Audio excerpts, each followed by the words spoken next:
Question number 1. Using integration, find the area of the region bounded by the triangle whose vertices are -2, 1, 0, 4 and 2, 3। 2017 में question आया था board examination में। ठीक है, तो सबसे पहले आप ये कंसिडर कर लो एक्स एक्सिस और वाई एक्सिस। ठीक है, और हम इन पॉइंट्स को यहाँ पर इंडिकेट कर देंगे। जैसे ए पॉइंट आपका ये हो गया -2, 1, बी पॉइंट हो गया 0, 4, सी पॉइंट हो गया आपका 2, 3। सबसे पहले हमने ए बी सी 3 पॉइंट ये कंसिडर कर लिए। जो पॉइंट दे रखे थे उनको हमने ए बी सी से डिनोट कर दिया। ठीक है ना, जो कि वर्टेक्स होंगे आपके ट्रायंगल ए बी सी के।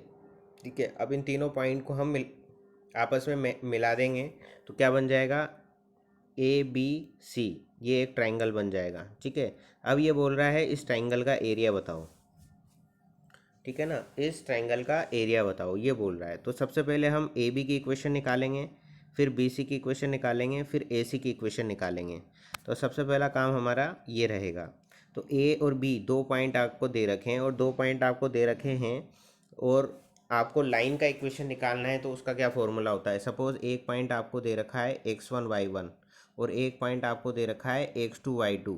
ठीक है ना, तो दो पॉइंट से जाने वाली लाइन जो होती है उसका इक्वेशन क्या होता है आपका, उसका इक्वेशन होता है y-y1 is equal to y2-y1 upon x2-x1 into x-x1। Okay, ये फॉर्मूला होता है। ठीक है, तो ये फॉर्मूला हम यूज़ करेंगे। ये आपका क्या हो जाएगा, स्लोप हो जाता है। ठीक है ना, y2-y1 अपॉन x2-x1। तो सेम यही फॉर्मूला हमने यहाँ पर अप्लाई किया ए बी के लिए। तो पॉइंट ए ये हो गया, पॉइंट बी आपका ये हो गया। ठीक है, तो यहाँ पर y-y1 करा, जैसे ये वाला पॉइंट x1y1 हो गया और ये वाला पॉइंट x2y2 हो गया। तो y-y1 करेंगे तो y-1 तो यहाँ से आ जाएगा। फिर y2-y1 करेंगे तो यहाँ 4 है, 4-1 आ जाएगा। ठीक है ना, और अपोन में क्या करते हैं, x2-x1 करते हैं तो 0 - -2 तो 0+2 हो जाएगा। ठीक है ना, क्योंकि माइनस को माइनस से मल्टीप्लाई कर देंगे तो क्या हो जाएगा भाई, 0 - -2 करेंगे तो 2 ही मिलेगा ना हमको। तो ये डिनोमिनेटर में यहाँ पर 2 आ गया। फिर x-x1 करेंगे तो x1 की वैल्यू यहाँ पर क्या है, -2 है, तो यहाँ पर क्या आ जाएगा, x+2 आ जाएगा। ठीक है, इस तरीके से ये इक्वेशन आ गई। इसको सिंप्लीफाई करके हमने ये इक्वेशन निकाल ली। तो यहाँ पर क्या करा हमने, ये तो हो गया आपका 3/2। ठीक है, ये x+2 ऐसा का ऐसा आ ही गया और ये यहाँ से अपना क्या मिल जाएगा, y is equal to 3/2 x+4 हमको मिल जाएगा। सिंप्लीफाई करने के बाद ये ए बी लाइन जो है उसकी इक्वेशन हमारे पास हमको मिल गई। सिमिलरली हम बी सी की इक्वेशन निकालेंगे और ए सी की इक्वेशन भी हम फाइंड आउट करेंगे। तो हमने सेम वही फॉर्मूला अप्लाई करा यहाँ पर और हमने यहाँ से जो है हमारी बी सी की इक्वेशन भी हमने निकाल ली। ठीक है, तो यहाँ पर आपको क्या दे रखा है, बी पॉइंट दे रखा है 0,4 और सी पॉइंट दे रखा है 2,3। तो सेम यही प्रोसीजर से यही फॉर्मूला हम यूज़ करेंगे यहाँ पर और ये वाली वैल्यू हम फाइंड आउट कर लेंगे। सिमिलरली ए सी की भी वैल्यू हमको इसी तरीके से निकालनी है। फॉर्मूला हम बता ही चुके हैं, y-y1 y2-y1 अपॉन x2-x1 और x-x1 ये मल्टीप्लाई में आ जाएगा। ठीक है, ये फॉर्मूला आपको यूज़ करना है। सो बी सी और ए सी की भी वैल्यू हम निकाल लेंगे। आप निकाल करके देख लीजिए और ये इक्वेशन आ रही है, आप इसे वेरीफाई कर लें। ठीक है, और वीडियो को पॉज करके इसको नोट कर लें। अब यह क्या करेंगे, हम ये तीनों इक्वेशन निकलने के बाद हम वापस से डायग्राम पर आएंगे। ठीक है, और डायग्राम पर हम देखेंगे कि हमको निकालना है ए बी सी का एरिया। तो ये वाली जो लाइन है ना, यहाँ से यहाँ तक की ए बी जो लाइन है, इसको हम देख रहे हैं ए बी लाइन को। तो ए बी लाइन और इस एक्स एक्सिस के बीच का ये जो एरिया है, ये जो एरिया है, इसके लिए लिमिट क्या हो जाएगी, -2 से 0 तक की लिमिट हो जाएगी। ठीक है ना, तो -2 से 0 तक की लिमिट ले लेंगे और y dx करेंगे तो y की जो वैल्यू होगी वो ये हम इक्वेशन में ये जो निकली है y की वैल्यू ये हम पुट कर देंगे। ठीक है, तो हम सबसे पहले ये वाला एरिया निकाल लेंगे। ठीक है, फिर ये वाला एरिया निकाल लेंगे। ठीक है, अब ये दोनों एरिया जब निकल जाएंगे उसमें से ये वाला एरिया मैं सब्सट्रैक्ट कर दूंगा। ठीक है ना, उसमें से मैं ये वाला एरिया सब्सट्रैक्ट कर दूंगा तो ए बी सी का एरिया मेरा आ जाएगा। ठीक है, तो हमने यही प्रोसीजर यहाँ पर करा है कि required area, area under line segment A B plus area under line segment B C minus area under line segment A C. जो मैंने अभी डायग्राम में बताया ना वही चीज़ यहाँ पर लिख रखी है कि area under line segment A B वाला निकाल लेंगे, area under line segment B C वाला निकाल लेंगे, दोनों को ऐड कर देंगे और उसमें से कौन सा सब्सट्रैक्ट कर देंगे, area under line segment A C वाला हम सब्सट्रैक्ट कर देंगे, तो ए बी सी ट्राइंगल का एरिया हमको मिल जाएगा। ओके, तो यहाँ पर हमने -2 से 0 की लिमिट के लिए ए बी लाइन सेगमेंट की इक्वेशन लिख दी यहाँ पर। ठीक है, फिर 0 से 2 तक के लिए हमने B C segment line segment की इक्वेशन लिख दी, और -2 से 2 तक जो आपका ए सी लाइन सेगमेंट है उसकी हमने वाई की जो इक्वेशन निकाली थी ए सी की, वो हमने यहाँ पर पुट कर दी, उसको हम सब्सट्रैक्ट करेंगे ताकि क्या आ जाएगा, रिक्वायर्ड एरिया आ जाएगा, जो कि क्या होगा, ट्राइंगल ए बी सी का एरिया होगा। अब सिंपल इंटीग्रेशन यहाँ पर करना है और लिमिट हमको पुट कर देनी है। ठीक है, तो सेम वही फॉर्मूला लगेगा डी एक्स वाला, x d x, x to the power n d x, integration of x to the power n d x, वो क्या होता है, x to the power n plus one upon n plus one. ये formula हम apply कर देंगे और upper limit minus lower limit हम कर देंगे। ठीक है, तो अपर लिमिट यहाँ पर दे रखी है 0, यहाँ पर दे रखी है -2, यहाँ पर दे रखी है 2, यहाँ पर दे रखी है 0 और यहाँ पर दे रखी है 2 और यहाँ पर दे रखी है -2 लोअर लिमिट, राइट। तो वो हमने सब्सटीट्यूट कर दिए यहाँ पर, और सब्सटीट्यूट करने के बाद we will get final answer that is equal to 4 square unit. ठीक है ना, that is equal to 4 square unit. तो इस तरीके से हम इसको सॉल्व करेंगे। ये बहुत ही इंपॉर्टेंट क्वेश्चन है, इस तरीके के 2-3 क्वेश्चन आप ट्राई करें। एनसीईआरटी के में ये एग्जाम्पल में भी दिए हुए हैं इस टाइप के क्वेश्चन, और आपकी एक्सरसाइज में भी दिए हुए हैं, और ये बहुत ही इंपॉर्टेंट क्वेश्चन है। हर साल एक क्वेश्चन आपको इसमें से मिल जाता है और ये 5 नंबर का क्वेश्चन आता है। ठीक है ना, अभी तक जो मार्किंग स्कीम चल रही थी उसके अकॉर्डिंग 6 मार्क्स का ये क्वेश्चन आया करता था, लेकिन अब इस बार थोड़ा पैटर्न चेंज हो गया है, तो उसके अकॉर्डिंग ये क्वेश्चन अगर आता है बोर्ड एग्जामिनेशन में तो 5 मार्क्स में इस टाइप का क्वेश्चन बनेगा। ठीक है ना, लॉन्ग आंसर टाइप क्वेश्चन है, तो इसकी प्रैक्टिस करें, क्योंकि आपकी एक भी इक्वेशन गलत हुई आपका फाइनल आंसर गलत हो जाएगा। तो आपको लाइन की इक्वेशन का फॉर्मूला भी पता होना चाहिए, और किस तरीके से आपको लिमिट लेनी है वो भी आपको ध्यान होना चाहिए। अब वो पॉइंट कुछ भी आ सकते हैं, ठीक है, तो वो किसी भी क्वाड्रेंट में आपका जो है बन सकता है ट्राइंगल, तो उसके अकॉर्डिंग आप जो है लिमिट ले लें और उसको सॉल्व करें फिर। ठीक है, नेक्स्ट क्वेश्चन हमारा क्या कहता है, find the area bounded by the circle x square plus y square is equal to 16 and the line √3 y is equal to x in first quadrant using integration. तो आपको एक सर्किल दे रखा है और एक लाइन का इक्वेशन दी हुई है। तो सबसे पहले आप है ना इसका डायग्राम बनाएं। इस टाइप के हर क्वेश्चन में, एरिया अंडर कर्व के क्वेश्चन में, आपको सबसे पहले जो भी कर्व दिया हुआ है उसका डायग्राम बनाना है, और उसमें आपको रिक्वायर्ड एरिया फाइंड आउट करना है कि भाई रिक्वायर्ड एरिया क्या है जो आपको निकालना है। फिर उसके अकॉर्डिंग आपको देखना है कि क्या क्या कंडीशंस हम देख सकते हैं, क्या क्या उसकी लिमिट हो सकती है, वो हमको उसमें एनालाइज करना है। आफ्टर दैट हम जो है फॉर्मूला अप्लाई करेंगे। तो यहाँ पर हम देखते हैं कि यहाँ पर हमको क्या दे रखा है, एक सर्किल दे रखा है, ठीक है ना, जिसका सेंटर ओरिजिन पर है, और रेडियस जिसकी क्या होगी यहाँ से आपको पता लग जाएगी, 4 इसकी रेडियस है। तो सबसे पहले तो एक सर्किल में बना लूँगा जिसकी रेडियस 4 है, और ये हो गया आपका y इज इक्वल टू, इसको हम क्या लिख सकते हैं, 1/√3 x लिख सकते हैं, यानी कि y बराबर mx वाली इक्वेशन होगी जो कि आपकी ओरिजिन से पास होगी। ठीक है ना, क्योंकि y बराबर mx इक्वेशन जो होती है वो आपकी ओरिजिन से पास होती है।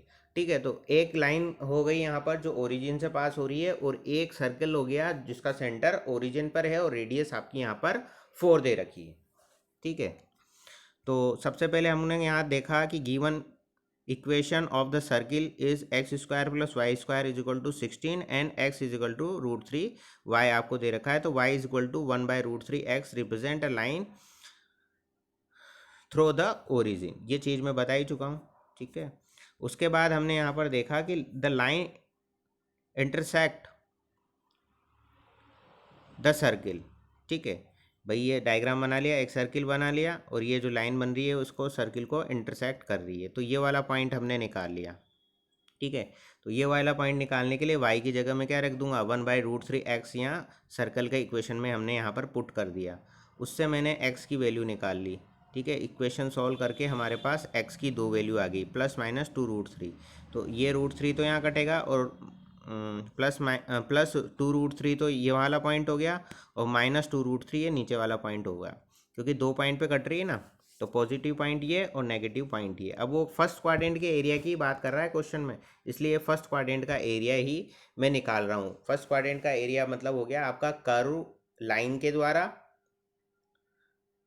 सर्किल के द्वारा और एक्स एक्सिस के द्वारा। ठीक है ना, जो एरिया बन रहा है वो यही वाला एरिया बन रहा है फर्स्ट क्वाड्रेंट में। भाई तीनों से यही एरिया कवर हो रहा है, तो यही वाला एरिया मेरे को फाइंड आउट करना है। जब x की वैल्यू 2√3 होगी तो सिमिलरली y की वैल्यू क्या होगी, भाई x की वैल्यू 2√3 होगी, ये x की वैल्यू यहाँ पुट कर दूंगा तो उससे मेरे को y की वैल्यू मिल जाएगी, जो कि क्या होगी, 2 होगी। तो उससे ये वाला पॉइंट मेरे को मिल गया 2√3, 2। ठीक है, अब यहाँ से इस पॉइंट से मैं परपेंडिकुलर खींचूंगा यहाँ पर अपने x एक्सिस पे। यहाँ से ये हमने परपेंडिकुलर लिया x एक्सिस पे।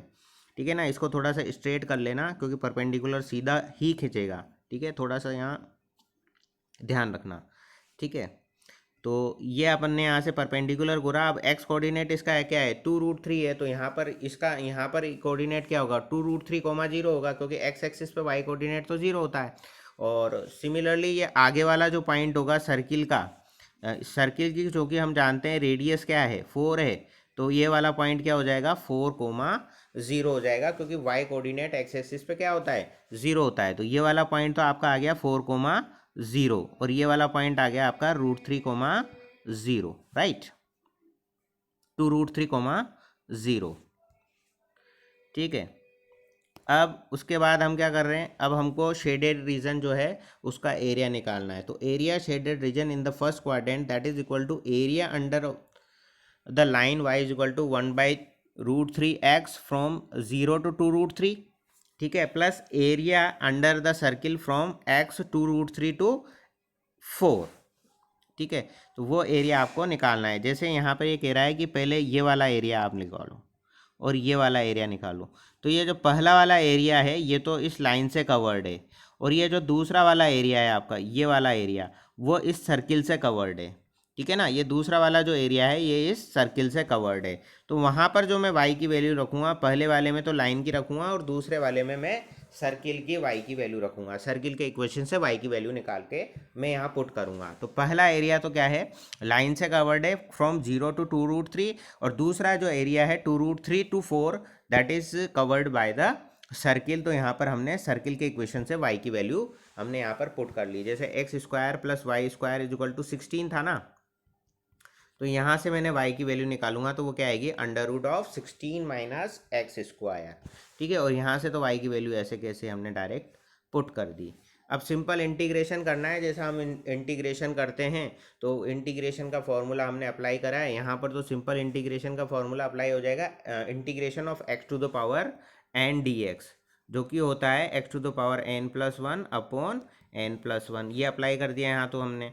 और दूसरा ये है √a² - x², इसका इंटीग्रेशन करना है x के रेस्पेक्ट में। ठीक है, तो ये होता है x/2 √a² - x² plus a²/2। ठीक है, sine inverse x/a plus c। ठीक है ना, अब यहाँ पे क्या है, डेफिनेट इंटीग्रेशन है, तो प्लस c तो हम लगाएंगे नहीं।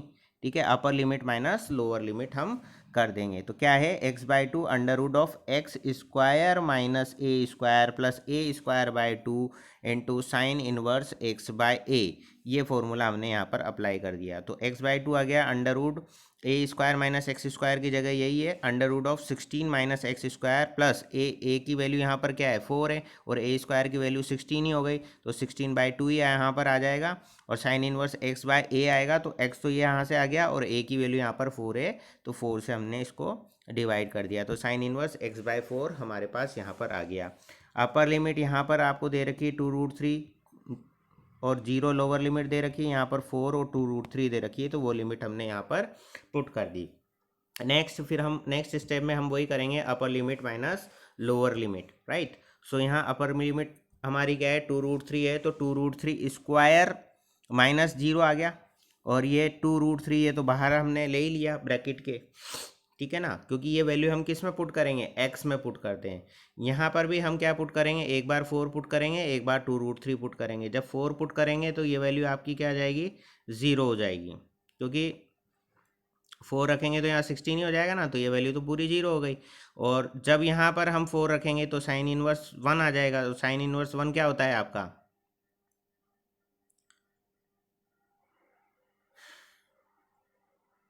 पाई/2 होता है, ठीक है।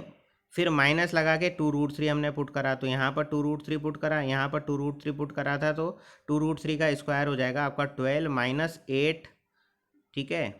और साइन इनवर्स 2√3/4 यहाँ पर आ जाएगा। फिर इसको सिंप्लीफाई करेंगे, तो इसको सॉल्व करने के बाद जो फाइनल आंसर हमको मिलेगा 4π/3 मिल जाएगा, ठीक है ना। कुछ टर्म कैंसिल आउट हो जाएगी, और फाइनली हमको सॉल्व करने के बाद क्या मिल जाएगा, 4π/3 स्क्वायर यूनिट हमको जो है इसका एरिया मिल जाएगा। तो इस तरीके से हमको इस सवाल को करना है। तो ध्यान रखें लिमिट क्या दे रखी है और किस तरीके से उसको सॉल्व करना है। वीडियो पसंद आया तो वीडियो को लाइक करें, शेयर करें और सब्सक्राइब करें चैनल को।